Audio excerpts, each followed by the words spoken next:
అదే RTV app వార్తల్ని క్షణాల్లో చదివే అవకాశం ఉంటుంది. ఒక న్యూస్ పేపర్, ఒక టెలివిజన్ ఛానల్ మీ చేతుల్లో ఎప్పుడూ ఉంటాయి. సింగనగర్ వరద చాలామంది జీవితాలని నాశనం చేసిందని చెప్పాలి. ఎందుకంటే చిన్న పెద్ద లేదు, అందరినీ కూడా కకాబికలం చేసింది. ముఖ్యంగా వ్యాపారాలు చేసుకునే వాళ్ళని నిండా ముంచేసిందని చెప్పాలి. ఇప్పటికే వరద తగ్గుముఖం పట్టి మళ్ళీ వరద రావడంతో షాపుల యజమానులు తీవ్ర ఆందోళన వ్యక్తం చేస్తున్నారు. ప్రస్తుతం నేను ఒక షాపునైతే ఇవాళ తెరిచిన తర్వాత పరిస్థితి ఏంటి ఒకసారి మీరు చూస్తే కనుక ఈ షాపు మొత్తం కూడా దాదాపు బురద మయంతో నిండి ఉన్న పరిస్థితి చూస్తున్నాం. ఇదంతా కూడా ఫ్యాన్సీ షాపు. ఈ షాపులోనే ఫ్యాన్సీ ఐటమ్స్ అన్నీ కూడా అమ్ముతూ ఉంటారు. కానీ మొన్న ఆదివారం ఒక్కసారిగా వచ్చిన వరద దెబ్బకి వీళ్ళంతా కూడా షట్టర్ క్లోజ్ చేసి వెళ్ళిపోయిన పరిస్థితి. మొత్తం కూడా వరద నీరు లోపలికి వెళ్ళిపోయి మొత్తాన్ని కూడా డ్యామేజ్ చేసినటువంటి దృశ్యాలు మీరు చూస్తున్నారు. ఇలాంటి ఫ్యాన్సీ షాపు కానీ చాలా షాపులన్నీ కూడా ఇదే విధమైన పరిస్థితి. ఇవన్నీ కూడా ఎందుకు పనికి రాకుండా పోయాయి. మొత్తం కూడా బురదమయం అయిపోయినటువంటి దృశ్యాలు. ముఖ్యంగా వ్యాపారులను కూడా తీవ్ర స్థాయిలో ఈ బుడమేరు పొంగడంతో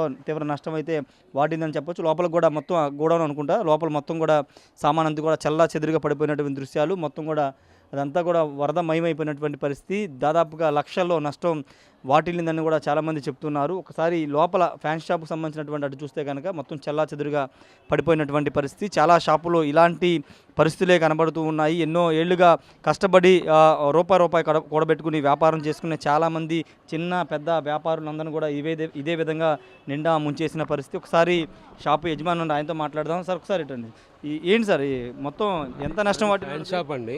ఒక 2 లక్షలు పోయి ఉంటుందండి. ఓకే, మా జీవనాధారం ఇదే. అద్దె షాప్ ఇది, అద్దెది మా జీవనాధారం ఇదే. ఇక్కడైతే 2 లక్షల పైనే జరిగి ఉంటుంది. మాది బట్టల షాప్ కూడా ఉందండి ఈ లైన్లోనే, కొంచెం ముందనమాట. అదైతే 5-6 లక్షలు స్టాక్ పోయి ఉంటుందండి. ఎందుకు పనికిరాని కూడా పనికిరావు క్లాత్లు. ఈ ఫ్యాన్సీ కూడా కొంచెం నల్లబడినా ఎవరు కొనరు. ఏదైనా డ్యామేజ్ వచ్చినా సరే ఎవరు తీసుకోరు. మాకు ఇంకా 7 కోటి తక్కువ. ఏం చేయాలో తెలియట్లేదు. అది ఇప్పుడు మామూలుగా గోడౌన్లో కూడా వాటర్ వెళ్ళిపోయిందా? లోపల దాకా వెళ్ళిపోయిందండి. మాకు బట్టల షాప్ అయితే ఎంత హైట్ నీళ్ళు వచ్చాయండి. లోపల షాప్లోనే ఇదే హైట్ ఉంటుంది. అక్కడ ముందు ఇక్కడ 3 అడుగులు, అక్కడ 4 అడుగులు హైట్ వచ్చింది.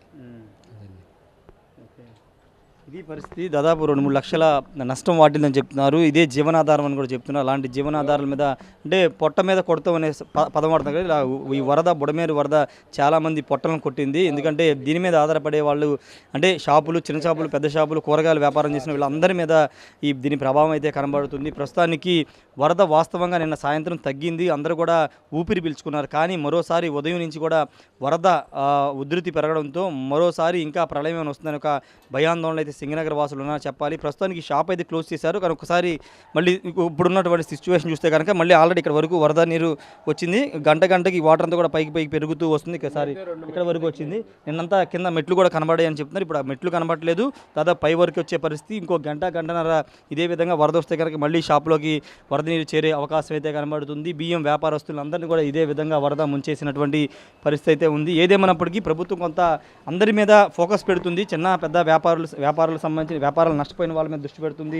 బైక్స్, కార్లు కోల్పోయిన వాళ్ళు, అదేవిధంగా జీవనాధారం కోల్పోయిన వాళ్ళ మీద కూడా ఫోకస్ పెడుతుంది. వాళ్ళకి ఏదో ఒక రూపంలో వాళ్ళకి సాయం చేస్తామని ముఖ్యమంత్రి చంద్రబాబు కూడా చెప్తున్నారు. కాబట్టి ఇలాంటి వాళ్ళకి ఖచ్చితంగా వాళ్ళ మీద దృష్టి పెట్టాల్సిన అవసరం ఉంది. వాళ్ళకి సాయం చేయాలని కూడా చాలామంది డిమాండ్ చేస్తున్న పరిస్థితి. Camera person చండితో Rayesh, RTV, Singh Nagar నుండి. మరిన్ని వీడియోస్ కోసం ఛానల్ ని సబ్స్క్రైబ్ చేయండి. లేటెస్ట్ అప్డేట్స్ కోసం వాట్సాప్ ఛానల్ ని ఫాలో చేయండి. అండ్ లింక్ డిస్క్రిప్షన్ లో ఉంది.